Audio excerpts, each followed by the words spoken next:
ಕಲಬುರಗಿ, ಬೀದರ್, ಬಾಗಲಕೋಟೆ ಹಾಗೂ ಬೆಳಗಾವಿ ಜಿಲ್ಲೆಗಳಲ್ಲಿ ನವೆಂಬರ್ 17ರಿಂದ 20ರವರೆಗೂ ಕೂಡ 4 ದಿನಗಳ ಕಾಲ ತೀವ್ರ ಶೀತ ಗಾಳಿಯ ಎಚ್ಚರಿಕೆಯನ್ನು ಹವಾಮಾನ ಇಲಾಖೆ ನೀಡಿದೆ. ಈ 4 ದಿನಗಳ ಕಾಲ ಸಾಮಾನ್ಯಕ್ಕಿಂತ 4ರಿಂದ 6 ಡಿಗ್ರಿ ಕಡಿಮೆ ತಾಪಮಾನ ಜಿಲ್ಲೆಯಲ್ಲಿ ದಾಖಲಾಗುವುದಾಗಿ ಎಚ್ಚರಿಕೆ ನೀಡಿದ್ದು, ಹೀಗಾಗಿ ಅನಗತ್ಯವಾಗಿ ಹೊರಗೆ ಬರದಂತೆ, ಪ್ರವಾಸ ಮಾಡದಂತೆ, ಇನ್ನೂ ಚಳಿ ಹಾಗೂ ಶೀತ ಗಾಳಿಯಿಂದ ರಕ್ಷಿಸಿಕೊಳ್ಳಲು ಮುನ್ನೆಚ್ಚರಿಕೆ ಕ್ರಮ ವಹಿಸಬೇಕು ಅಂತ ಎಚ್ಚರಿಕೆ ನೀಡಲಾಗಿದೆ.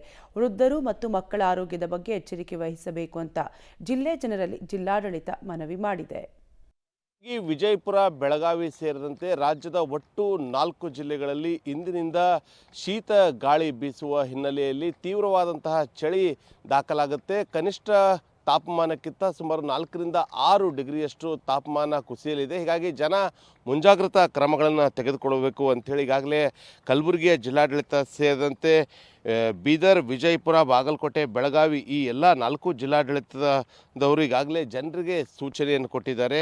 ಹೀಗಾಗಿ ಏನಂದರೆ ಪ್ರತಿದಿನ ದಾಖಲಾಗುವಂತಹ ಕನಿಷ್ಠ ತಾಪಮಾನಕ್ಕಿಂತ 4ರಿಂದ 6 ಡಿಗ್ರಿಯಷ್ಟು ಸಡನ್ನಾಗಿ ಡೌನ್ ಆಗೋದ್ರಿಂದ ಸಹಜವಾಗಿಯೇ ಜನರಲ್ಲಿ ಒಂದಿಷ್ಟು ಜನ ಅನಾರೋಗ್ಯಕ್ಕೆ ತುತ್ತಾಗುವಂತಹ ಸಾಧ್ಯತೆಗಳಿವೆ. ಹೀಗಾಗಿ ಮುಂಜಾಗ್ರತಾ ಕ್ರಮಗಳನ್ನು ತೆಗೆದುಕೊಳ್ಬೇಕು ಅಂತ ಸೂಚನೆಯನ್ನು ಕೊಟ್ಟಿದ್ದಾರೆ. ನಾವೀಗ ಕಲಬುರಗಿಯ ಉದ್ಯಾನವನದಲ್ಲಿದ್ದೇವೆ.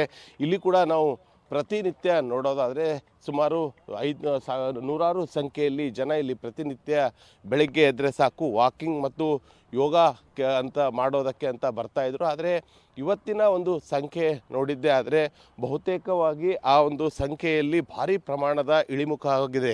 ಯಾಕಂದರೆ ಇಂದಿನಿಂದ ತೀವ್ರವಾದಂತಹ ಚಳಿಯ ಜಾಸ್ತಿ ಆದಂಥ ಹಿನ್ನೆಲೆಯಲ್ಲಿ ಬಹುತೇಕ ಜನ ಏನಂದರೆ ವಾಕಿಂಗ್ಗೆ ಬರೋರು ಕೂಡ ಇವತ್ತಿನಿಂದ ಹಿಂದೇಟು ಹಾಕಿದಂತಹ ಸನ್ನಿವೇಶ ಸದ್ಯ ಕಂಡು ಬರ್ತಾ ಇದೆ. ಈಗಾಗಲೇ ಕಲಬುರಗಿಯ ಜಿಲ್ಲಾಡಳಿತ ಹಲವು ಸೂಚನೆಗಳನ್ನು ಜನರಿಗೆ ಕೊಟ್ಟಿದೆ, ಯಾವ ರೀತಿಯಾದಂತಹ ಮುಂಜಾಗ್ರತಾ ಕ್ರಮಗಳನ್ನು ತೆಗೆದುಕೊಳ್ಬೇಕು ಅಂತ. ಈಗ ಶೀತ ಮಾರುತದಿಂದ, ಚಳಿಗಾಲದಿಂದ ರಕ್ಷಿಸಿಕೊಳ್ಳುವ ಬೆಚ್ಚನೆಯ ಬಟ್ಟೆಗಳನ್ನು ಧರಿಸಬೇಕು ಮತ್ತು ಸಾಧ್ಯವಾದಷ್ಟು ಏನಂದರೆ ಒಳಾಂಗಣದಲ್ಲಿ ಇರಬೇಕು.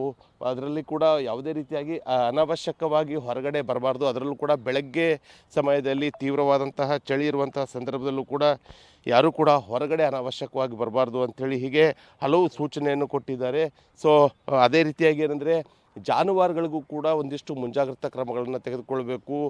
ಅಂದರೆ ಶೆಡ್ಗಳ ಒಳಗಡೆ ಜಾನುವಾರುಗಳನ್ನು ಕಟ್ಟಬೇಕು ಅಂತ ಈಗ ಹಲವು ಸೂಚನೆಗಳನ್ನು ಕೂಡ ಕೊಟ್ಟಿದ್ದಾರೆ. ಸೊ ಇಲ್ಲಿ ವಾಕಿಂಗ್ ಬಂದಿದ್ದಾರೆ, ಅವ್ರನ್ನ ಕೇಳೋಣ. ಸರ್, ಈಗ ಕಂಪ್ಯಾರಿಟಿವ್ಲಿ ಡೈಲಿ ಎಷ್ಟು ಚಳಿ ಇರ್ತಿತ್ತು, ಸೊ ಇವತ್ತು ಹೇಗಿದೆ ಸರ್? ಸರ್, ನಮ್ಮ ಹೆಸರು ಸಾಗರ್ ಅಂತೇಳಿ. ನಾವು ಬೇಸಿಕಲಿ ಕಲಬುರಗಿ. ನಾವು ಡೈಲಿ ವಾಕಿಂಗ್ ಮಾಡ್ತೀವಿ ಸರ್. ಬಟ್ ಇವತ್ತು ಸ್ವಲ್ಪ ಕಡಿಮೆ ಇದೆ ಸರ್, ಯಾಕಂದರೆ ನಾವು ಲಾಸ್ಟ್ ಒಂದು 15 ಡೇಸಿಂದ ರೆಗ್ಯುಲರಾಗಿ ಬರ್ತಾಯಿದ್ದೀವಿ. ಬಟ್ ಕಂಪ್ಯಾರಿಟಿವ್ಲಿ ಅಂದರೆ ಇವತ್ತಂತೂ ಒಂದು ಸ್ವಲ್ಪ ಕಡಿಮೆ ಅನ್ನಿಸ್ತಾ ಇದೆ. ಬಟ್ ಹಾಗಿರೋದ್ರಿಂದ ಯಾರೂ ಕೂಡ ಯಾವುದೇ ಥರ ಭಯ ಬೀಳಬಾರ್ದು.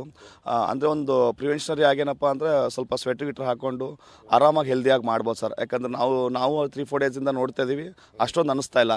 ಬಟ್ ಜನಗಳು ಸ್ವಲ್ಪ ಭಯ ಬೀಳ್ತಾ ಇದ್ದಾರೆ.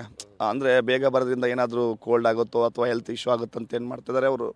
ಅಂದರೆ ಭಯದಲ್ಲಿ ಏನು ಮಾಡ್ತಾರೆ, ಬರ್ತಾಯಿಲ್ಲ ಹೊರಗಡೆ.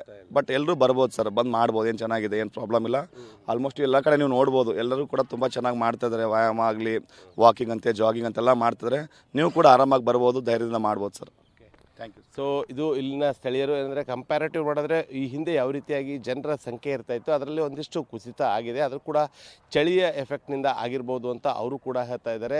ಸದ್ಯ ಕಲಬುರಗಿಯ ಜಿಲ್ಲಾಡಳಿತ ಕೂಡ ಈಗ ನವೆಂಬರ್ 16ರಿಂದ 20ರವರೆಗೂ ಕೂಡ ಅತಿಯಾದಂತಹ ಚಳಿ ಮತ್ತು ಶೀತ ಗಾಳಿ ಬೀಸ್ತಾ ಇರೋದರಿಂದ ಮುಂಜಾಗ್ರತಾ ಕ್ರಮಗಳನ್ನು ತೆಗೆದುಕೊಳ್ಳಲು ಈಗಾಗಲೇ ಜಿಲ್ಲೆಯ ಜನರಿಗೆ ಸೂಚನೆಯನ್ನು ಕೊಟ್ಟಿದೆ. ಕ್ಯಾಮ್ರಾ ಪರ್ಸನ್ ಮನೀಶ್ ಒಂದಿಗೆ ಪ್ರವೀಣ್ ರೆಡ್ಡಿ, ಪಬ್ಲಿಕ್ ಟಿವಿ, ಕಲಬುರಗಿ.